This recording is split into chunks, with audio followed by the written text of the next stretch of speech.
Hello students, इस video के अंदर हम प्रेजेंट कॉन्टिन्यूअस टेंस के बारे में पढ़ेंगे।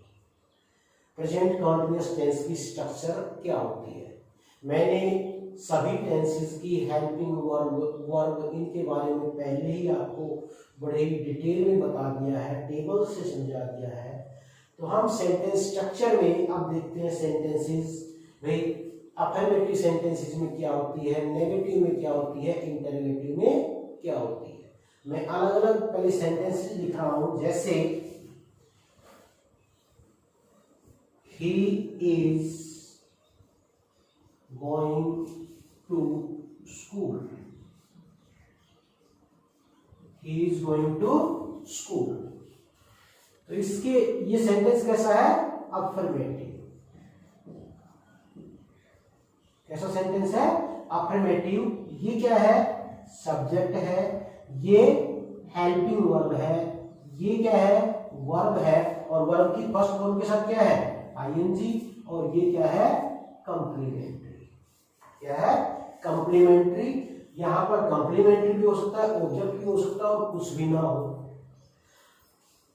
तो यहां पर देखो सब्जेक्ट हो गया, उसके बाद हेल्पिंग वर्ब। यहां पर क्या है? इज। इसका मतलब इनके अंदर हेल्पिंग वर्ब क्या होती है? Is, am, are. और वर्ब की first form plus ING. Negative sentence में क्या होगा भाई? जैसे you are not coming to school. You are not coming to school. यहां पर ये सब्जेक्ट हुआ, ये हेल्पिंग वर्ब हुई, फिर नोट हुआ, फिर यहां पर वर्ब की फर्स्ट फॉर्म प्लस आईएनजी और यहां पर कंप्लीमेंट्री। तो नेगेटिव में क्या हुआ? वही बात, subject plus helping verb plus note plus verb की फर्स्ट फॉर्म के साथ आईएनजी और फिर कंप्लीमेंट्री यदि कोई है तो नेगेटिव में हो गया। इंटरोगेटिव में क्या होगा? इंटरोगेटिव के अंदर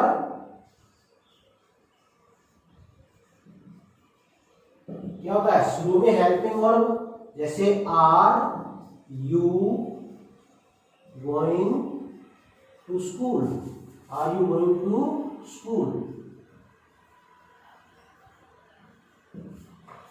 इसके अंदर शुरू में क्या है? हेल्पिंग वर्ब, फिर सब्जेक्ट, फिर वर्ब और फिर कंप्लीमेंट। तो यहां पर helping verb is, am, are, subject कोई भी है, वर्ब की फर्स्ट फॉर्म के साथ आईएनजी और कंप्लीमेंट्री। और नेगेटिव इंटरोगेटिव हो तो उसमें वही हेल्पिंग वर्ब, उसके बाद सब्जेक्ट और सब्जेक्ट के बाद नोट और फिर वर्ब और फिर कंप्लीमेंट्री। इस प्रकार ये प्रेजेंट कंटीन्यूअस सेंटेंस की टेंस की सेंटेंस स्ट्रक्चर है। अब हम देखते हैं कि प्रेजेंट कंटीन्यूअस टेंस का प्रयोग कहां कहां होता है। इसमें प्रेजेंट इंडेफिनिट की तरह कोई ज्यादा यूज नहीं है, बहुत कम है। तो सबसे पहला इस टेंस का जो यूज होता है वो किसके लिए होता है? To express an action. To express an action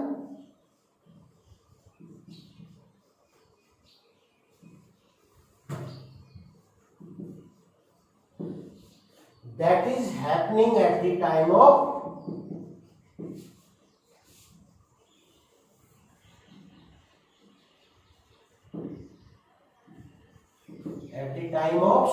speaking.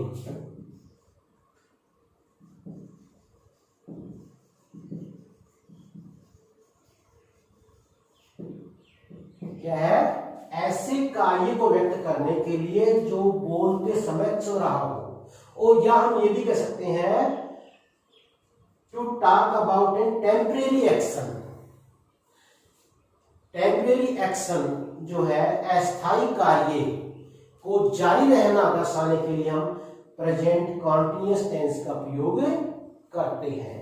जैसे ही is reading now.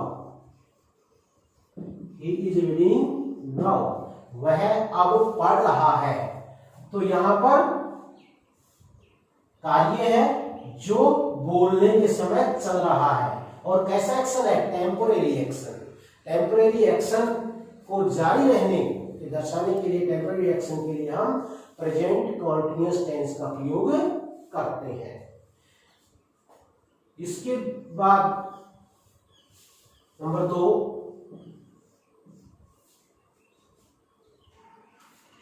To express an action. To express an action which is going on or which is continued in a general way, not necessarily continue at the time of speaking।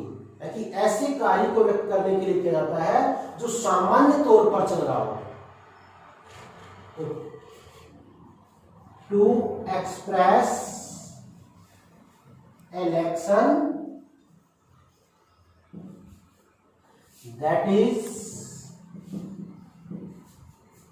continue in general way। सामान्य तौर पर कहने का अर्थ यह है कि जरूरी नहीं कि जब हम बोल रहे हो उस समय वो कार्य चल रहा हो। जैसे मान लो ये है कि भाई he is making a film। he is making a film। वह फिल्म बना रहा है। तो इसका अर्थ ये नहीं कि अब भी वो फिल्म बनाने लग रहा है। इसका अर्थ यह है कि सामान्य तौर पर जो है वो कार्य चल रहा है। We are building a new house. हम नया घर बना रहे हैं। तो उसका अर्थ हो सकता है कोई रात को ये बात कह रहा हो, we are building a new house. तो जरूरी नहीं कि उस समय वो काम चल रहा हो या उस दिन वो काम चल रहा हो, लेकिन सामान्य तौर पर कोई कार्य जारी रहने को दर्शाने के लिए हम प्रेजेंट कंटीन्यूअस टेंस का प्रयोग करते हैं। नंबर 3, टू शो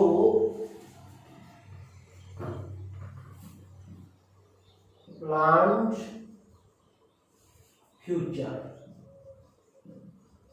भाई फ्यूचर, नियर फ्यूचर में कोई योजना बनाई है, उसको व्यक्त करने के लिए हम प्रेजेंट कॉन्टिन्यूअस टेंस का प्रयोग करते हैं। इसका मतलब फ्यूचर इंडेफिनिट के सब्स्टिट्यूट के रूप में हम प्रेजेंट कॉन्टिन्यूअस टेंस का प्रयोग करते हैं। जैसे he is coming here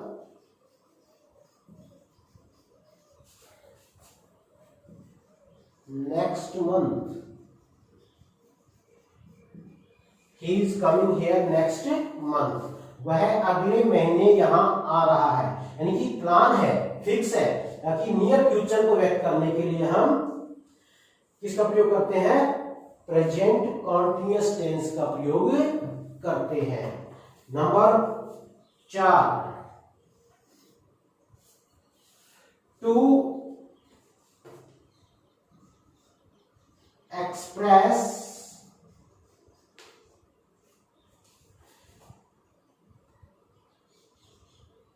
repeated activities। to express repeated activities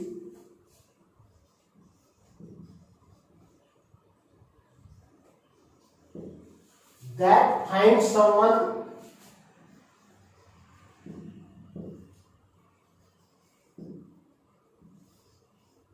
finds one annoying। जैसे हम always का जो यूज है वो प्रेजेंट इंडेफिनिट टेंस में प्रयोग करते हैं, लेकिन उसका प्रयोग प्रेजेंट कॉन्टिन्यूअस में भी हो सकता है यदि वो कोई चीज कहने के बाद भी बार बार की जा रही है और वो दूसरे को नाराज करे, दूसरे को गुस्सा दिलाए। जैसे he is always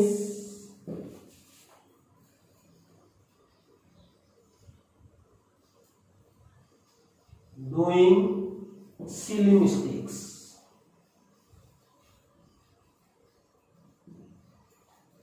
He is always doing silly mistakes.